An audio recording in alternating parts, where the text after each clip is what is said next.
You seven, man. I want you guys to remember that every single video is practically taken from like an experience of 2 days in this field. I am very much new, and the learning curve will kick in eventually, but I'm still setting up. So this week I mentioned in video 5 that we got the product and it was a disappointment.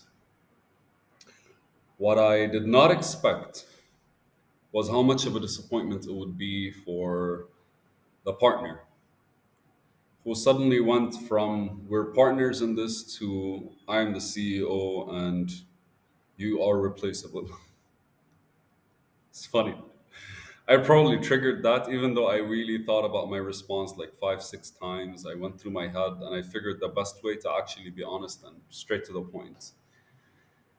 So, to recap what happened, on Monday, there was an actual 3 days ago, there was the engagement where hey man, I think we really should like rethink how we pick the product and maybe pick a different strategy. Now the positive thing is we got two different websites. We bought two domains, sorry. And one domain is more neutral and more like bulky, like it has a representation. And the other one is more targeted, which is what we chose to use because our idea was based around the concept that we're trying to build. And I'm not saying the concept is weak, it's just not necessarily a concept that would like get people go like, whoa, you're doing this, which is the effect that we want to do. Effectively, we want to reduce our interactions. We want to reduce the cost of ads, at least at the beginning, right? Because there's like the whole you have to do enough for you to understand what you need to do. It's a learning curve on its own. And then from there, then you understand your target market. And my thought process was first to target a more general market and to understand how to actually interact with them in order to get them on board. Given that the product was, the review was literally this, meh, why would I want it? Even though it serves a purpose, even though it provides a solution to the problem, whatever the problem is, yeah, provides a solution. It really does. It very much, but the solution is a reduction in time, a reduction in effort, and maybe a bit of back pain, right? The way I think, that is what these are the kinds of products that you would want. But people are stuck in their way, which means I kind of have to push for it for a long period of time before I actually like get it.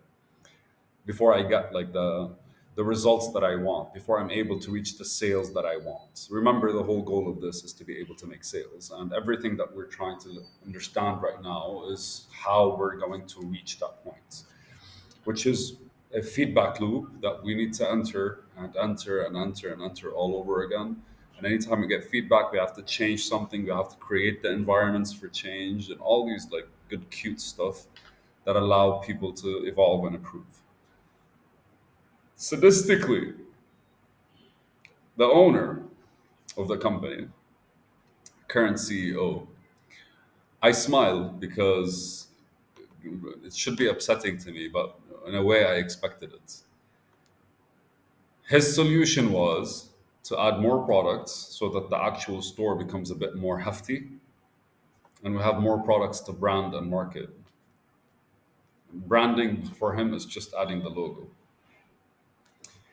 So my response was, so you want us to add more products, pay more money, and increase our risk effectively by two to threefold, right? Because like if we're starting with 3,000 now, we have to like do 6,000 to $7,000, and you can't measure risking $1,000 is not the same as risking two.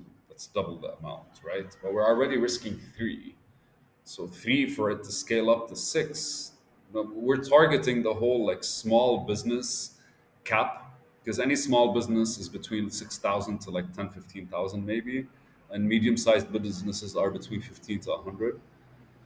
But reaching that stage means a lot more work.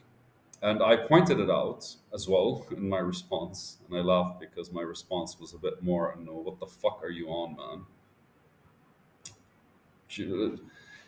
I wrote it now.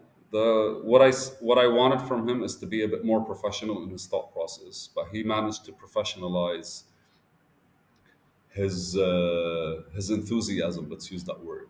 So he professionalized his enthusiasm. So he became enthusiastic as a professional. So he scaled up the work that I have to do instantly.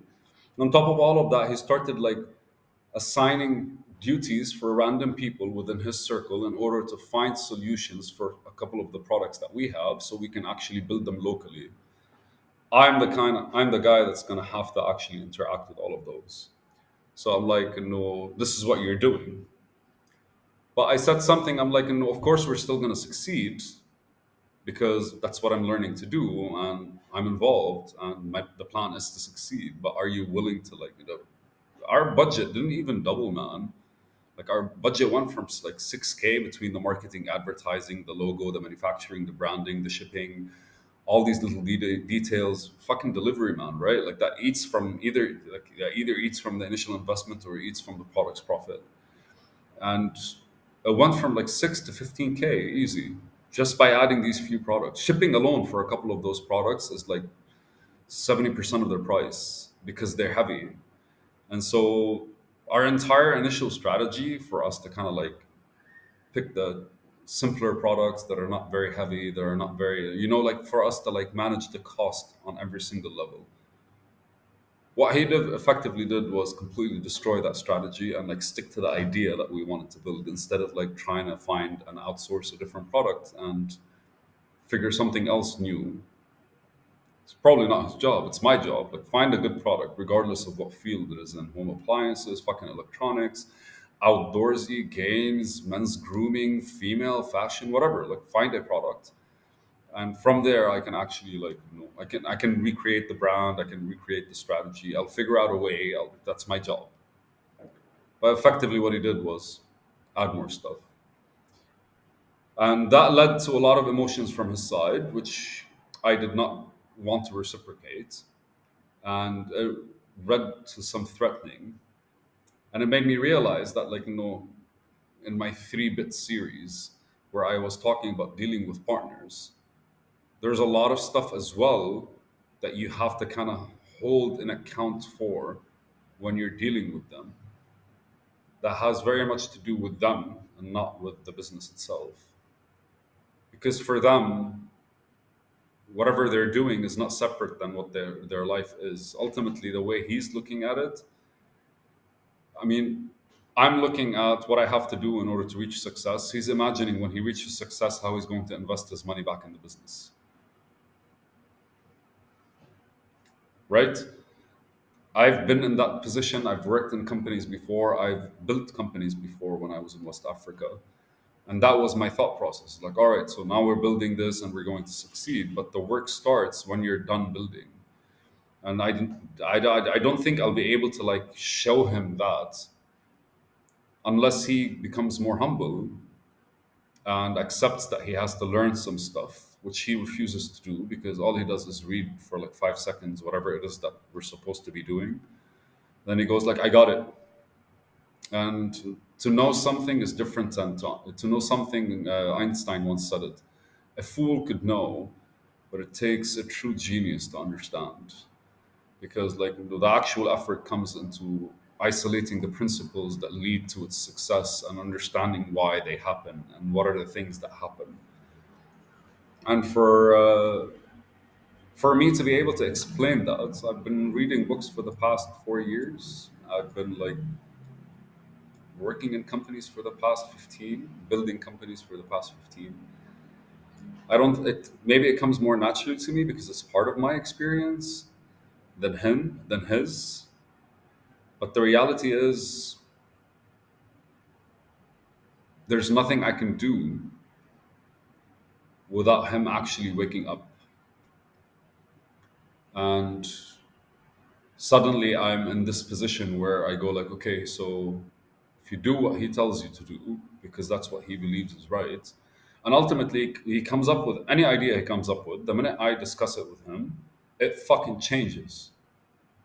Which means whatever he was thinking about was not a ongoing thought process. It was a thought that became repetitive in his head for an ongoing period of time.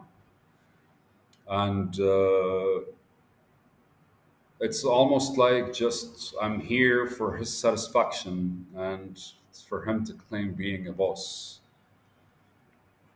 So to approach him from now has completely changed in my head. And to approach how to actually I really have to more likely diagnose every single response I have to write, completely remove myself from it, because the minute any mention of me kind of exists, his ego is triggered, and I have to slowly allow him to create the failure before it starts costing us money. That's what I have to do in order for in order for me to gain the experience I want and actually run a business that's semi-successful that would keep paying me the money in order for me to survive and exist a bit longer on my own for the purpose of raising money for myself and continuing my work on my network slash website that I'm actually building. So the goal is simple. You have to approach this more as a guy that's working for him than as a guy who's building this myself. And from there, I would actually use his extravagant ideas to re-center myself when it comes to the business. Video number 7, guys.